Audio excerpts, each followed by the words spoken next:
नमस्कार बच्चों, कैसे हैं आप सब। आशा करती हूँ आप सभी अच्छे होंगे, स्वस्थ होंगे, खुश होंगे और अपनी पढ़ाई भी अच्छे से कर रहे होंगे। तो जैसा कि आप सभी जानते हैं, मैं हूँ आपकी हिंदी की अध्यापिका और मैं स्वागत करती हूँ आप सभी का आईसीटी वर्चुअल क्लासरूम में। और आज हम यहाँ पर एकत्रित हुए हैं पढ़ने के लिए क्लास 8 की हिंदी।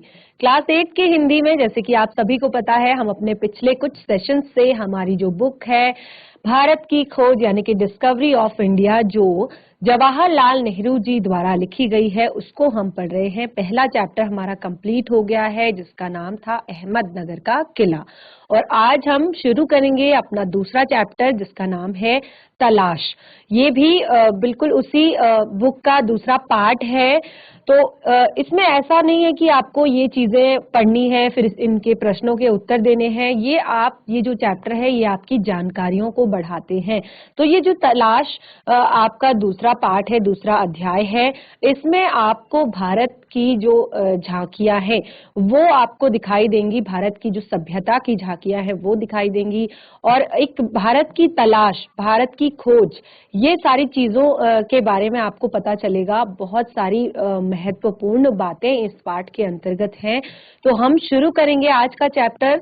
चलेंगे स्मार्ट बोर्ड की तरफ, सभी बच्चे ध्यान से पढ़ेंगे। तो जैसे कि मैंने आपको बताया, ये तलाश जो हमारा पाठ है ये दूसरा अध्याय है और भारत के अतीत की झांकी यानी कि किस तरह का हमारा भारत रहा है, किस तरह का हमारा भारत था, तो उसे यहाँ पर समझाने का प्रयास किया गया है। नंबर दूसरा, इसमें हमें बताया गया है भारत की शक्ति के बारे में कि कितनी भारत के अंदर शक्ति है और उसकी क्या क्या सीमाएं हैं।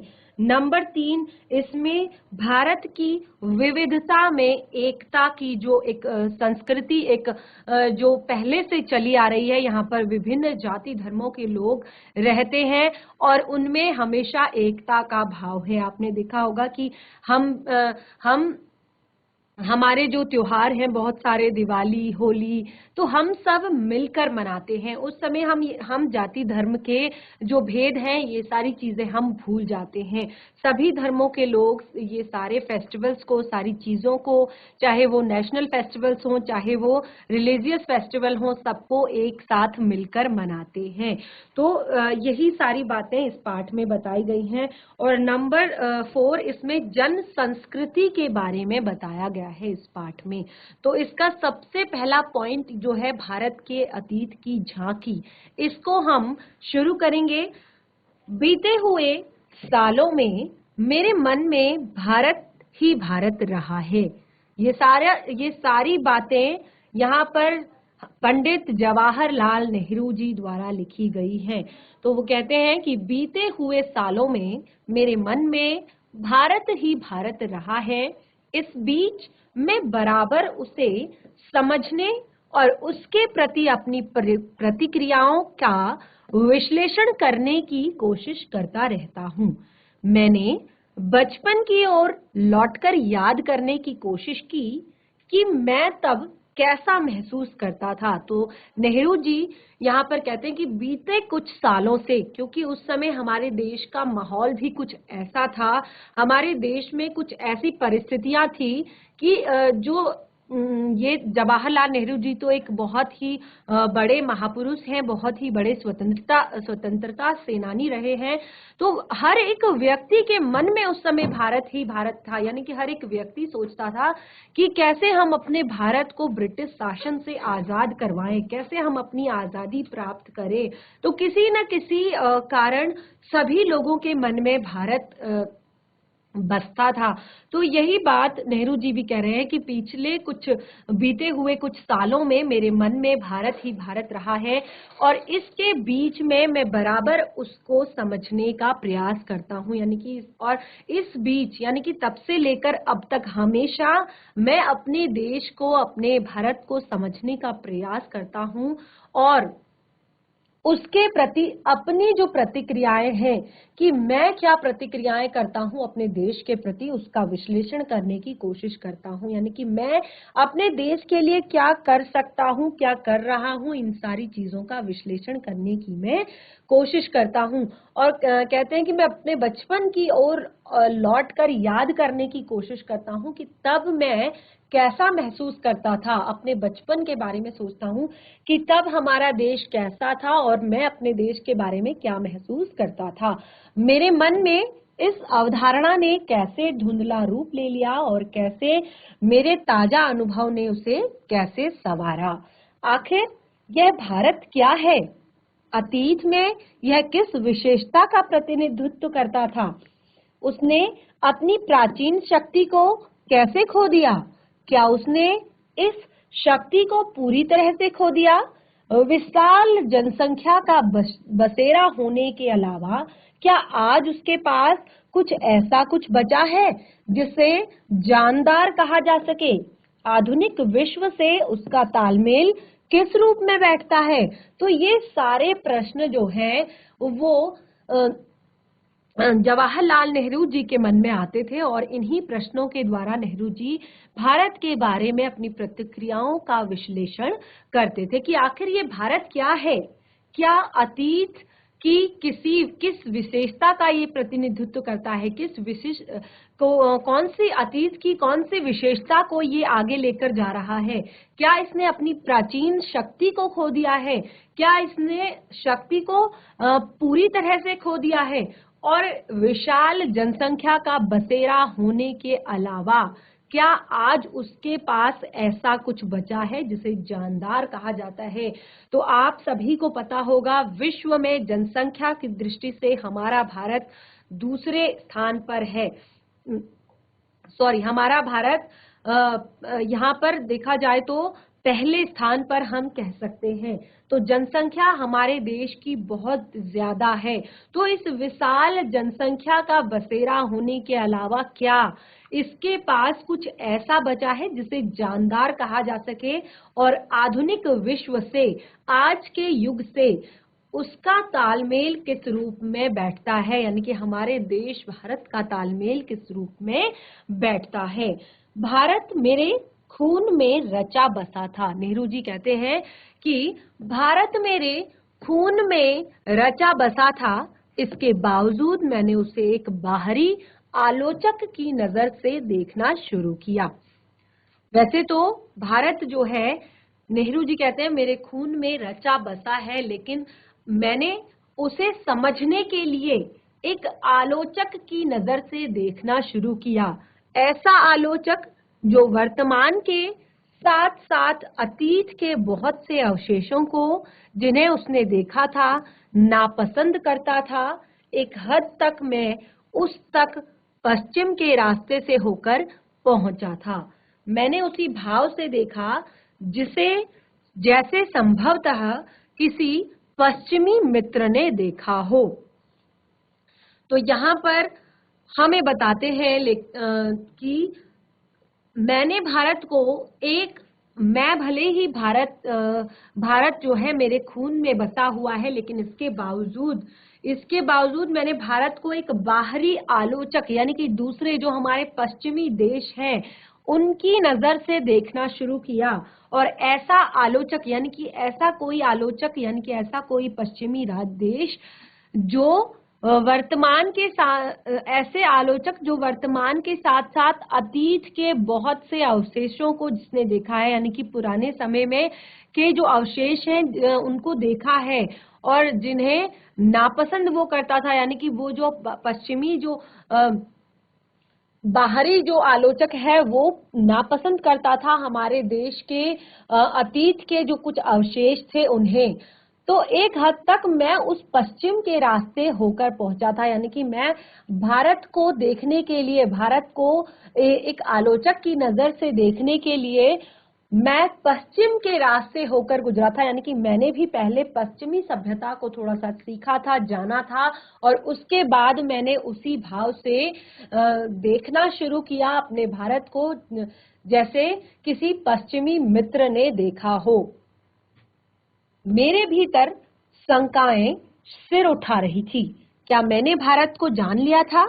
मैं जो उसके अतीत की विरासत के बड़े हिस्से को खारिज करने का साहस कर रहा था, लेकिन अगर भारत के पास वह कुछ नहीं होता जो बहुत जीवंत और टिकाऊ रहा है, वह बहुत कुछ जो सार्थक है, तो भारत का वजूद उस रूप में नहीं होता जैसा आज है और हजारों वर्ष तक अपने सभ्य अस्तित्व की पहचान इस रूप में कदापि बनाए नहीं रख सकता था।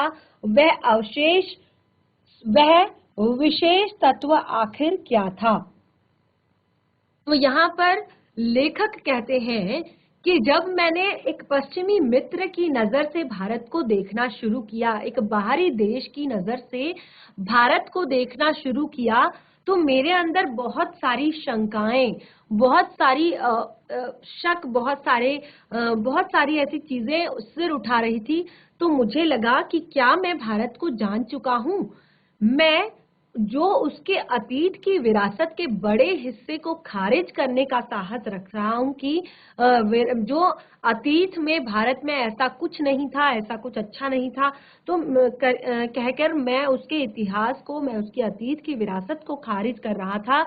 लेकिन आज भारत के पास वह कुछ नहीं होता जो बहुत जीवंत और टिकाऊ है, वह जो बहुत कुछ सार्थक है, तो भारत का वजूद उस विशेष रूप में नहीं होता जैसा कि आज है। अगर भारत के पास कुछ नहीं होता तो यहाँ पर समझिए कि भारत के पास अपने अतीत की बहुत सारी चीजें हैं, बहुत सारे विशेष तत्व हैं जो कि भारत को आज एक सार्थक रूप देते हैं, एक सार्थक वजूद देते हैं और वो हजारों वर्षों तक अपने सभ्य अस्तित्व की पहचान इस रूप में कदापि नहीं बनाए रख सकता था। तो आखिर वह विशेष तत्व क्या है? अब यहाँ पर बताते हैं नेहरू जी, मैं भारत के उत्तर पश्चिम में स्थित सिंधु घाटी में मोहनजोदड़ो के एक टीले पर खड़ा था। मेरे चारों तरफ उस प्राचीन नगर के घर, गलियां बिखरी थी जिसका समय 5000 पहले का बताया जाता है। साथ ही यह भी कहा जाता है कि वहां एक प्राचीन और पूर्णतः विकसित सभ्यता थी। तो आपने भारत में सभ्यताओं के विकास के बारे में पढ़ा होगा कि किस प्रकार हमारे देश में बहुत सारी सिंधु घाटी की सभ्यता और भी बहुत सारी जो सभ्यताएं हमारे देश में बनी। तो हमारे देश में बहुत सारी चीजें ऐसी हैं जो विशेष हुआ करती थी। तो यहाँ पर जैसे कि बताया गया है कि जब मैं सिंधु घाटी में मोहनजोदड़ो की एक टीले पर खड़ा था, तो मेरे चारों तरफ उस प्राचीन नगर के, यानी कि भारत का जो अतीत था वो बहुत ही विशेष था। तो उस प्राचीन नगर के घर और गलियां जहां पर बिखरी हुई थी और इसका समय बताया जाता है करीब करीब 5000 वर्ष पहले का। ये जो यहाँ पर सभ्यता थी ये करीब करीब 5000 वर्ष साल पहले की थी। साथ ही यह भी कहा जाता है कि वहां एक प्राचीन और पूर्णतः सभ्यता विकसित थी। वहां की जो सभ्यता थी वो बहुत ही ज्यादा प्राचीन और पूर्ण रूप से विकसित सभ्यता थी। इनके स्थायी रूप से टिके रहने का कारण है इसका ठेठ भारतीयपन और यही आधुनिक भारतीय सभ्यता का आधार है। यह विचार आश्चर्यचकित कर देता है कि कोई संस्कृति या सभ्यता इस प्रकार 5-6 हजार वर्ष या उससे कुछ अधिक समय तक निरंतर बनी रहे। आज भी आप अपने देश के इतिहास को पढ़ते हैं तो सबसे पहले आपको आपकी जो पुरानी सभ्यताएं हैं, जो हमारी पुरानी संस्कृति है, उसके बारे में पढ़ाया जाता है। तो यहाँ पर आपको एक चित्र दिखाई दे रहा है, आपकी ही पाठ्य पुस्तिका से लिया गया। तो ये चित्र है मोहनजोदड़ो की एक नाली और उसके विशाल प्रवेश द्वार का। तो देखिए कितनी ये 5000 वर्ष पहले की बात उस समय बताई गई है। तो देखिए ये सभ्यता कितनी ज्यादा विकसित होगी, कितनी ज्यादा ये कितनी ज्यादा ये सभ्यता विकसित होगी, कितनी ज्यादा ये प्राचीन होगी कि आप देख सकते हैं ये एक नाली का और उसके प्रवेश द्वार, उसके विशाल प्रवेश द्वार का चित्र आपकी ये पाठ्य पुस्तिका में दिखाया गया है।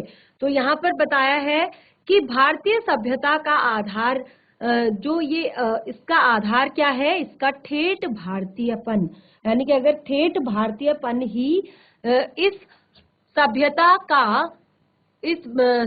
का आधार है, यानी कि जो आधुनिक सभ्यता आप चल रही है उसका आधार यही प्राचीन सभ्यताएं हैं। और यह विचार आश्चर्यचकित करता है कि कोई संस्कृति या सभ्यता इस प्रकार 5-6 हजार वर्ष या उससे भी कुछ अधिक समय तक निरंतर बनी रहे, वह भी बराबर परिवर्तनशील और विकासमान रहकर, और खास तौर पर तब जब हर बार उसमें परिवर्तन हो रहे हैं और वो विकासमान है, बनी हुई है। फारस, मिस्र, ग्रीस, चीन, अरब, मध्य एशिया और भूमध्य सागर के लोगों से उसका बराबर निकट संपर्क रहा है। यद्यपि भारत ने उन्हें प्रभावित किया और स्वयं भी उनसे प्रभावित हुआ, फिर भी उसका सांस्कृतिक आधार इतना मजबूत था कि वह हिला नहीं।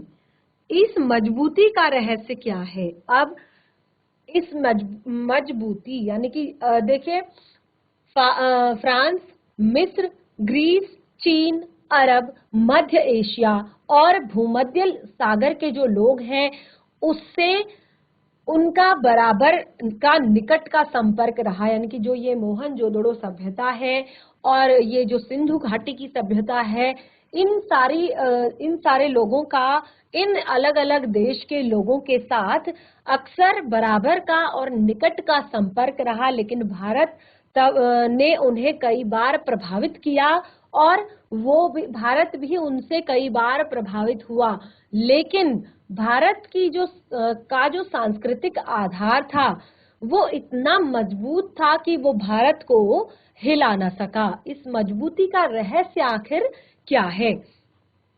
मैंने भारत का इतिहास और उसके विशाल प्राचीन साहित्य के कुछ अंशों को पढ़ा। मुझ पर विचारों की तेजस्विता, भाषा की स्पष्टता और उसके पीछे सक्रिय मस्तिष्क की समृद्धि ने गहरा प्रभाव डाला। तो यहाँ पर बताते हैं नेहरू जी कि मैंने भारत का जो इतिहास है और उसके विशाल प्राचीन साहित्य के कुछ अंशों को ही पढ़ा है केवल, पर मुझ पर उन साहित्य के कुछ अंशों में और इतिहास के ही कुछ पन्नों में विचारों की इतनी तेजस्विता, भाषा की इतनी स्पष्टता और उसके पीछे यानी कि जो लिखा गया है उसके पीछे का जो सक्रिय मस्तिष्क है उसकी समृद्धि ने गहरा प्रभाव डाला। मैंने उन पराक्रमी यात्रियों के साथ साथ भारत की यात्रा की जो सुदूर अतीत में यहाँ चीन, पश्चिम और मध्य एशिया से आए थे। आपने अपनी हिस्ट्री की बुक में पढ़ा होगा कि कई बार हमारे देश की यात्रा कई बाहर के लोगों ने की है और उन्होंने इस बारे में, भारत की सभ्यता के बारे में, भारत की संस्कृति के बारे में बहुत कुछ लिखा भी है अपनी पुस्तकों में। तो लेखक यहाँ पर बताते हैं नेहरू जी कि मैंने भारत की जो प्राचीन साहित्य है और भारत का जो इतिहास है उसके कुछ अंशों में पढ़ा है कि और उन पर लिखे गए जो विचार हैं, उनकी भाषा की जो स्पष्टता है, उनके पीछे का जो सक्रिय मस्तिष्क है, उसने मुझ पर गहरा प्रभाव डाला और मैंने उन पराक्रमी यात्रियों के साथ भारत की यात्रा की, यानी कि पढ़ने के दौरान उनकी पुस्तकों को पढ़ा और उन पराक्रमी यात्रियों के साथ भारत की यात्रा की जो सुदूर अतीत में यहाँ चीन से, पश्चिम से, मध्य एशिया से आए थे और पश्चिमी यात्राओं की दास्तान छोड़ गए थे। मैंने पूर्वी एशिया, अंगकोर, बोरोबुदुर और बहुत सी जगहों में भारत की उपलब्धियों के बारे में सोचने लगे। मैं पूर्वी अंगकोर, बोरोबुदूर और बहुत सी जगहों में भारत की उपलब्धियों के बारे में सोचने लगा। मैं उस हिमालय पर घूमता रहा जिसका पुराने मिथकों और दंत कथाओं से निकट संबंध है। मैं उस हिमालय के चारों ओर घूमने लगा कि जिसका पुरानी जो दंत कथाएं हैं के साथ निकट का संबंध रहा है। हिमालय का भी एक बहुत बड़ा इतिहास, एक बहुत ही बड़ा एक साहित्य है जिसके बारे में बहुत सारी बातें बताई गई हैं, बहुत सारी दंत कथाएं प्रचलित हैं।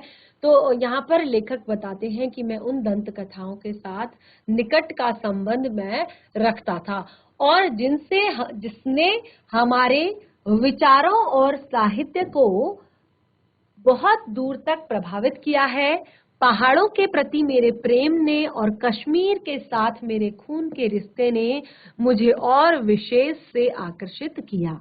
इस महान पर्वत से निकलकर भारत के मैदानों में बहने वाली भारत की विशाल नदियों ने मुझे आकर्षित किया और इतिहास के अनगिनत पहलुओं की याद ताजा की। तो यहाँ पर भारत के जैसे कि इस चैप्टर के नाम में हमने पढ़ा सबसे शुरुआत में भारत के अतीत की झांकी, यानी कि भारत का अतीत किस तरह का रहा है।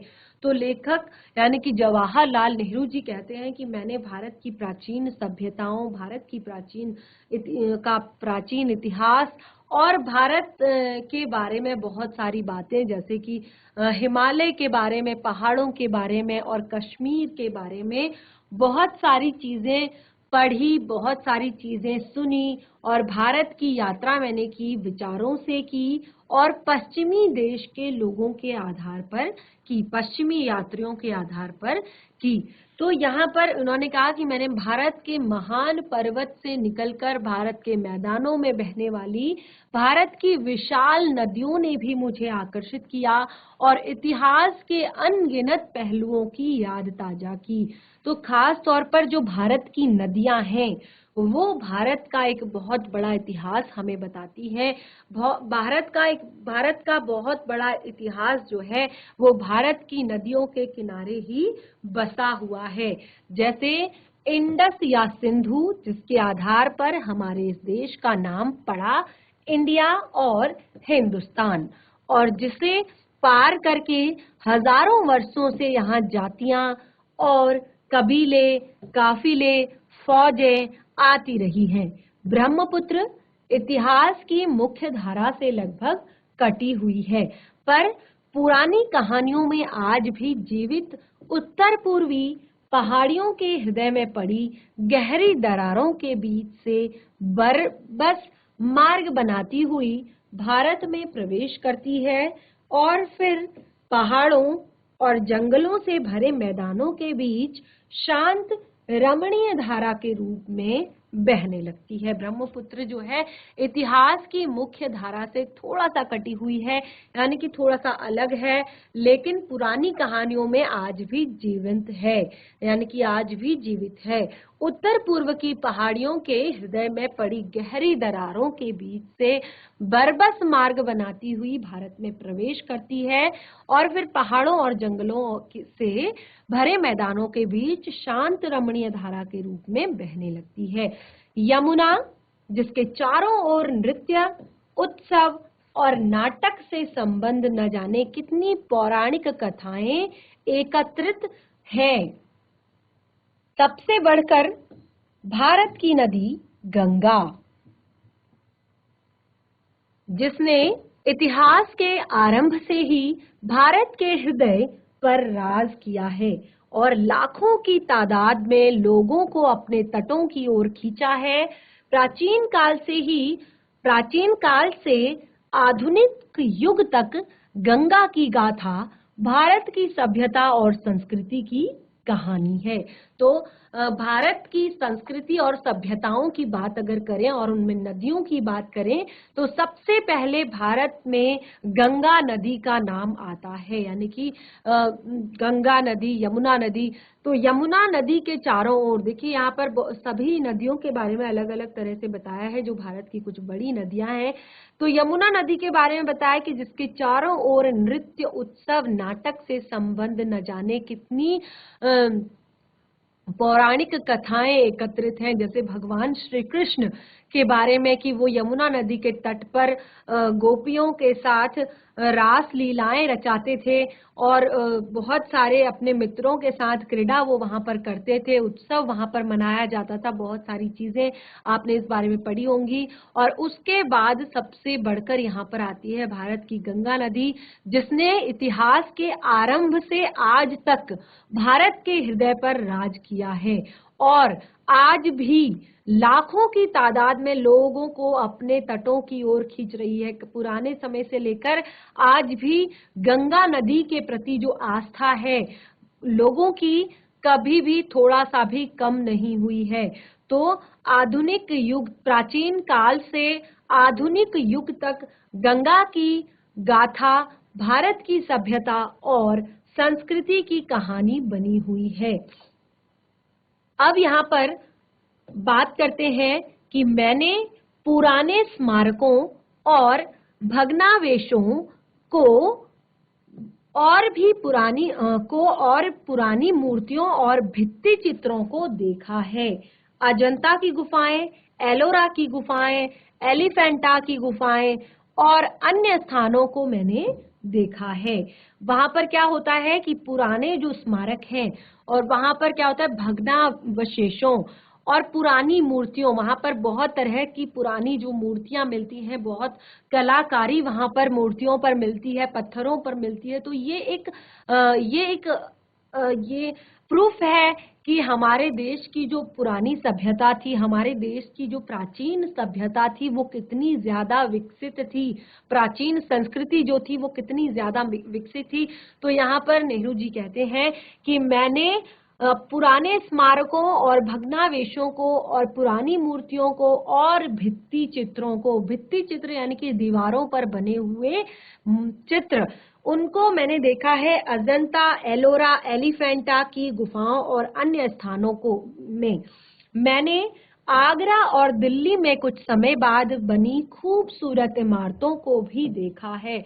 तो सबसे बड़ा एग्जाम्पल जो प्राचीन भारत की सभ्यता के बारे में देते हैं वो है आगरा का ताजमहल और दिल्ली का लाल किला, और इसी तरह के भारत में बने हुए बहुत सारे किले और बहुत सारी स्मारक, बहुत सारे पुराने जो आज भी बिल्कुल अच्छी अवस्था में है और हमारी भारत की प्राचीन जो संस्कृति है, सभ्यता है, उनके विकास, उनकी कहानी को सुनाती है। यहाँ का प्रत्येक पत्थर भारत के अतीत की कहानी कह रहा है। मैं अपने शहर इलाहाबाद या फिर हरिद्वार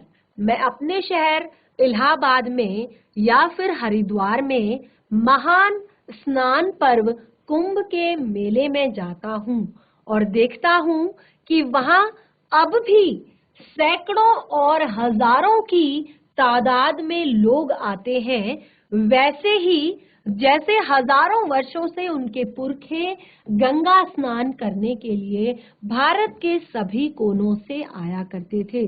तो ये है हमारे देश की असली संस्कृति, असली सभ्यता जो आज भी चली आ रही है प्राचीन समय से। मुझे 13 साल पहले चीनी यात्रियों और कुछ दूसरे लोगों द्वारा लिखे इन पर्वों के वर्णनों की याद आ जाती है क्योंकि उस समय भी ये मेले पुराने पड़ चुके थे और अनजाने प्राचीन काल में गुम हो गए थे। मुझे हैरत होती है कि वह कौन सी प्रबल आस्था थी जो हमारे लोगों को अनगिनत पीढ़ियों से भारत की इस प्रसिद्ध नदी की ओर खींचती चली आ रही है।